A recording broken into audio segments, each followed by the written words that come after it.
Well, that's making me think, why have we not ever been tested for parasites? Can you have parasites for like 15 years? Maybe, like an old lodger. Imagine that. This is it. End of podcast. It's over. It's done, it's gone. Hello and welcome to Talking Shit, the podcast in which we spill our guts and discuss the sticky subject that is poo, or more relevant, everything to do with poo or lack thereof. My name's Gabriella and I'm joined by my co-host and fellow poo pal, Sam Moore. Hello. He gave your full name that time, just in case anyone wants to stalk you, which of course they will after this. You absolute catch. Okay, I was thinking, because we've got facts here, but we don't want to be too boring with facts. But, okay, so you say statistics aren't interesting, but A, it affects more women than men, but also, when I read that 2 in 10 people in the UK have IBS, I don't think that's much. I think it is much more than that. I think that's crazy low, and that makes me feel sad, because I felt like it was a thing that everyone had and we were really normal, and I think being 2020 we were like, wow, we're accepting that it's a thing, but it's not a thing. I think it's, and I think you're right, I read similar stats, like it's like 10 to 20%, but when you talk about maybe not diagnosed IBS, but people that are concerned about their gut health or people concerned about their digestive system, it's more like 30% at least. Right, okay. And I think even more than that is much more than that in some places. So, okay, basically only 2 in 10 are diagnosed with IBS, which is an elusive thing anyway, because irritable bowels, I mean, literally, if you said my partner's irritable, that wouldn't be a diagnosis, would it? Like, if you've got irritable bowels, what does that even mean? I mean, cause to be irritable, definitely, but like, no, I think that's the biggest problem, is that it's an elusive thing. I don't know when you get diagnosed. Okay, let's start at the beginning, actually. When do you think you had a problem with your guts that was more than possibly other people? And also, have you ever been officially diagnosed? No. I don't think I have. I think my problem started like early teens and then have dramatically escalated.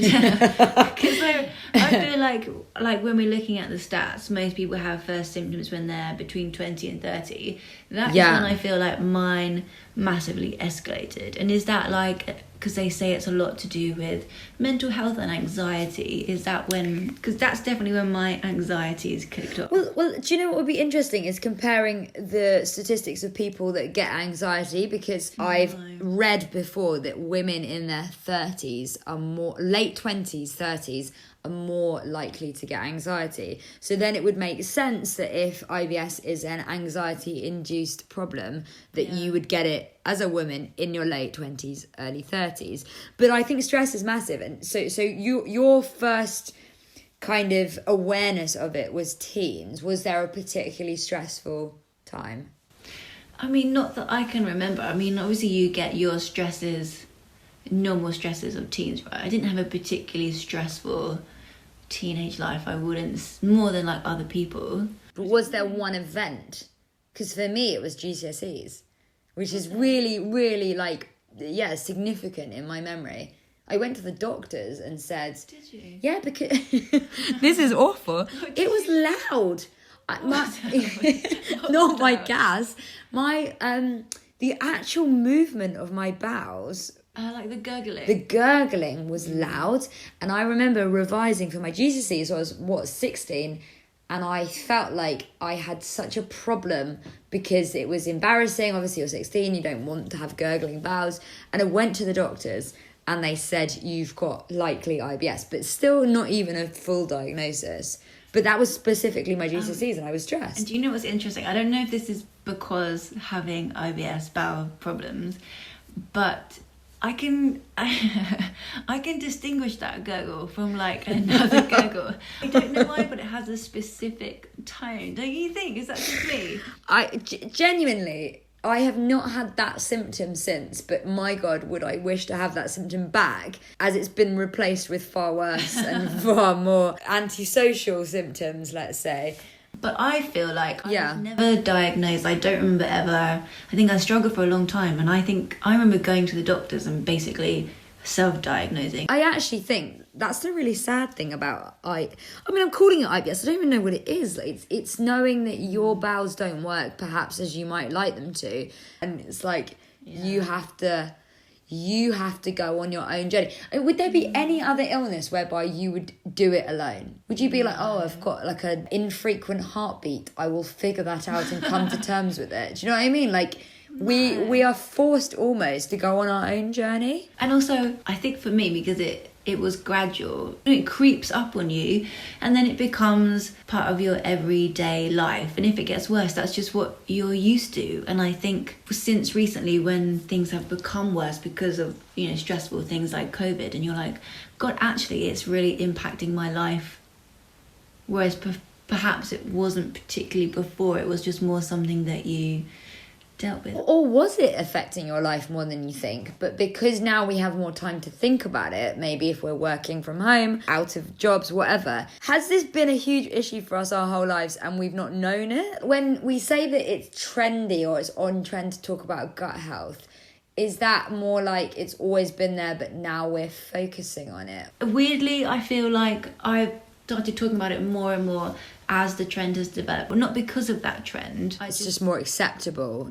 I've never really been ashamed of it per se. I've always sort of had it as part of me, like a poo story, a good poo story was very much part of my personality, in the same way that like someone might be good at dancing or singing. It's like I'm really good at giving a poo story. And I can't really distance myself from that. So I feel like you're right that it's more commonplace, and I think maybe people are a bit more aware of it, but it's certainly not a new thing for me. Weirdly, I think you're right, because I feel like growing up, I've had IBS as long as you have. Maybe long, I don't know, because we never talked about it. But I feel like you were always the one that was brandished with the shit brush. And I feel like, yeah, definitely you get tainted by that brush more. I don't know if it's just because I'm getting older, and like, you know how when you get older you accept things about yourself more, like maybe your wrinkles or your cellulite. I definitely talk about it way more. It's almost like how I've made friends, if that sounds weird. Like, you know, when you meet someone and you share an excellent poo story. Oh, that's a friendship for life. And I don't know why people are so like, you know, being a bit like prudish about it, because we all do it like every day. I mean, those people that do it every day, wow, very jealous. Yeah, wait, let me stop you there. I think you've misunderstood the purpose of this. This is irritable bowel syndrome, not regular bowel syndrome. No, I think you're completely right. I think that it's really bonding. I think it's part of us. I think we've accepted it. But the problem I have, and I think this is where the irony lies, is that have we accepted it and that's a good thing, or should we accept it? Having bad bowels is not something we should accept, right? Like, and for me, I think the most frustrating thing, and this is a huge part of my struggle to understand where this is all coming from, is that I feel healthy as a person. When you read things that say drink 8 glasses of water a day, or regularly exercise, or eat fibre, you could do everything on that checklist and still have bad gut health. And that's where I think, and in fact I know that I have a problem, because everything else is fine. And I feel like it's been so rare for me to have not had any symptoms. I can still remember that time where I had really good guts. And it was 10 years ago. What was happening? How do I achieve this? I was on my gap year and we were in Asia, and all I ate was like rice and chicken and some veg. That sounds like the FODMAP diet. So it's what you were doing. But that's the thing. And I've even feel like I've been trying to follow the FODMAP recently, and it's not had that same success rate. Yeah, but that then leads us into the next point, I think, which is about the link between gut health and mental health. And I think that if your last positive memory was at a time where you were officially, let's say, free from stress, we all know that stress and anxiety have a negative effect on our guts. Is that it for you, do you think? Or is there more to it than that? I think that I've struggled with it. Like, I sometimes think that I'm not stressed, but then I get a lot of gut symptoms, and my mum will be like, oh, you must be stressed about something. And I'm like, no, I'm not. But then I'll think about it, and I am. It's too simple to say that you can sit down and think what it is. But there obviously is such a link, and I think it's so interesting that it's only very, very recently that the two have really been connected scientifically, because it makes so much sense, doesn't it? Like when you feel nervous, you get butterflies in your stomach, don't you? Like yeah. The one thing that we've always known for so long. So why would it not make sense that it would be the other way around, that, you know, there's a two-way pathway and that manifest in your gut? As you're saying that, it's making me realise something quite amazing, actually, is that we think that the link between our gut and our brain is quite negative. So, like, if you're stressed, then your gut pays the consequence, right? But what if your gut thinks before your brain? So it's kind of like a way. So you said, for example, you don't know that you're stressed, but your gut is playing up, and that makes you question whether you're stressed. What if it's nature's way or our body's way of warning us that actually we are struggling, and it's kind of trying to encourage us to slow down or to rest or to get an early night or seek out ways to relax, because it's a more intelligent or advanced brain than our brain? That is mind-blowing, right? If our gut can preempt our brain. And if that's the case, then my gut brain is high performing. It's basically the Stephen Hawkins of all other brains. Do you remember my India trip? I don't remember your India How trip. do you not remember that? I had an India trip. We've all got an India trip. My India trip with work relatively recently. And the weird thing was I'd completely blocked that out of my memory. Last night everyone was talking about their trips to India, and I was like, I've never been to India. And I was like, oh my God, how did I forget that? But I'd completely, obviously barred that out of my memory. And I think that was the first time that I genuinely realised that this gut brain thing is real. This shit is real. Before I'd had, I'm a little bit nervous before an interview, I've got the shits, you know, that's one thing. Getting there and being so physically ill, like stomach problems, and being just like sick and feeling horrendous, and being like, I genuinely have some sort of bug or flu or food poisoning, and still believing that was the case because I was so ill.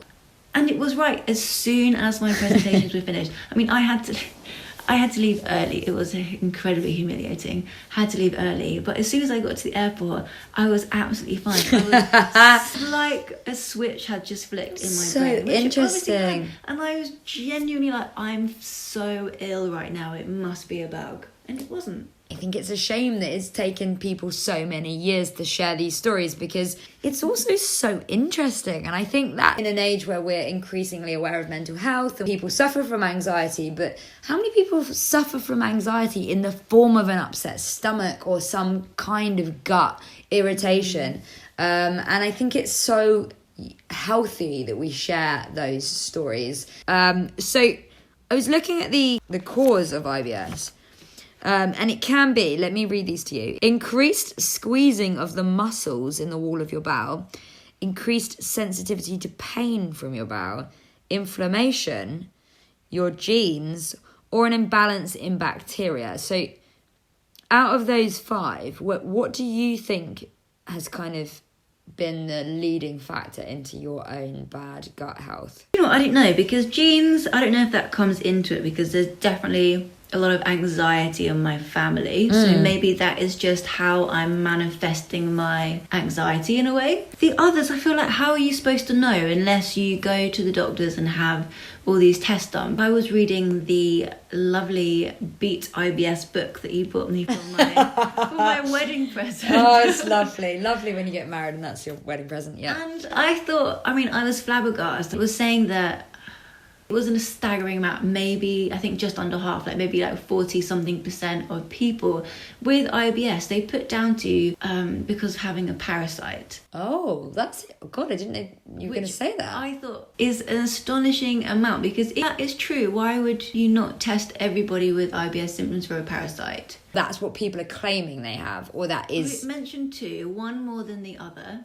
And my friend, she also has a lot of gut problems. Maybe I just have friends with gut problems, I don't know. Do you think we surround ourselves with people that make ourselves feel okay? And she often does like parasite cleanses. Right. Because she thinks that it makes her feel better. I mean, I've heard of people having worms before. Would that fall under that umbrella term? No, because I thought that just made people got very thin if they had like a tapeworm. Well, there's tapeworm and there's worms. You get an itchy butthole, don't you, if you have worms? Worms are the most disgusting thing I think you've ever had. Threadworm. Threadworm, which is characterised by an itchy bumhole at night and worms in your poo. Small little bits of thread. Yeah, but a tapeworm's quite different, and that's This is talking about parasites. That's so interesting though, but what I'd love to know is whether it's common because it genuinely is common, or it's common because people assume it to be that because maybe it's an easier diagnosis than anything else. Because if they're naming it, they must be testing. Well, that's making me think, why have we not ever been tested for parasites? Can you have parasites for like 15 years? Maybe, like an old lodger. Imagine that. Maybe if this is it. End of podcast. It's over. It's done. It's gone. Well, I mean, so I did, as you well know, go and see a nutritionist as my New Year's resolution. And I spent an ungodly amount of money because nutritionists are incredibly expensive. For someone to essentially tell me that, yeah, I had bad bowels, and I did a gas test, which proved to me that I had too much of the sulfur and hydrogen and all the most hideous smells you could ever group together. I had all of them, and they were all living in my gut. What she said I had was an overgrowth of bacteria. It could literally just be the type of food that I've eaten or an intolerance to certain things. But essentially, over the years, I've got too much bacteria. And one of the ways to get rid of it is antibiotics.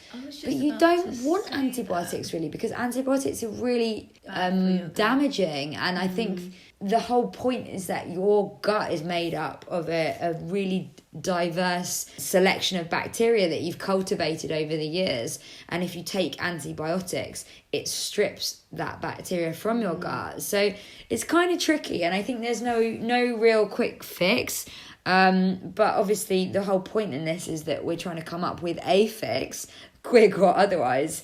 So yeah, I think the journey continues. Did shit yourself a lot when you were born though. This is true. I started as I meant to go on, and there are many, many more stories we can share. Perhaps next time we can talk about diets and myths, poo types. We have a lovely diagram of the different poo types. I'm just looking at type 4, which is considered normal. I mean, it looks like a shit, but it looks like the dream shit. Looks like a nice bit of polished licorice, actually.